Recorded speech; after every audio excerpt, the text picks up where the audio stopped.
Personat me aftësi të kufizuar, invalidët, para dhe tetraplegjikët janë të përjashtuar nga pushimet verore. Kjo gjë për shkak se në plazhet në qytet mungon përshtatshmëria për personat me aftësi të kufizuar. Në shumicën e plazheve private, por dhe në gjitha plazhet publike në Bregdet nuk ka rampa që personat me aftësi të kufizuar të zbresin drejt plazhit. Shkallët për zbritur deri në Bregdet janë tepër të larta dhe sigurisht nuk mund të aksesohen me karrocë me rrota. Gjithashtu, një mision i pamundur është që kjo kategori personash të zbresë edhe mendimin e familjarëve në Bregdet për t'u larë në det.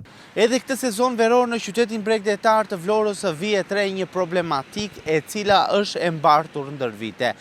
Nuk ka përshtatshmëri të plazheve për sa i përket personave me aftësi të kufizuar.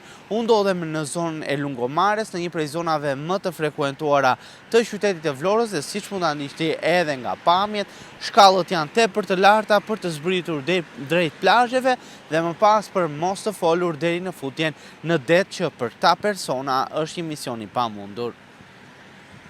Vetëm pak ditë më parë në qytetin e Imarës kishim një shembull mjaft pozitiv. Në shitorin e Imarës u përrua deti pa bariera, teksa u vendos një rampë ekologjike që personat me aftësi të kufizuar të futeshin për t'u larë në det. Një zgjidhje e tillë duhet të aplikohet edhe në Vlorë. Disa prej rampave ekologjike duhet vendosen në zonat bregdetare për t'i dhënë më tepër mundësi personave me aftësi të kufizuar të jenë të barabartë dhe të pushojnë në plazhet e qytetit. Prej një vëzhgimi nga Blu Televizion realizuar në zonat bregdetare në qytet është konstatuar se vetëm disa plazhe publike kanë rampa për personat me aftësi të kufizuar. Asnjë plazh në Vlorë nuk ka rampa ekologjike që këta persona të lahen në det. Kjo ka bërë që kjo kategori personash në qytet që janë rreth 1000 bashkë me invalidë të punës të jenë të privuar nga e drejta për të pushuar.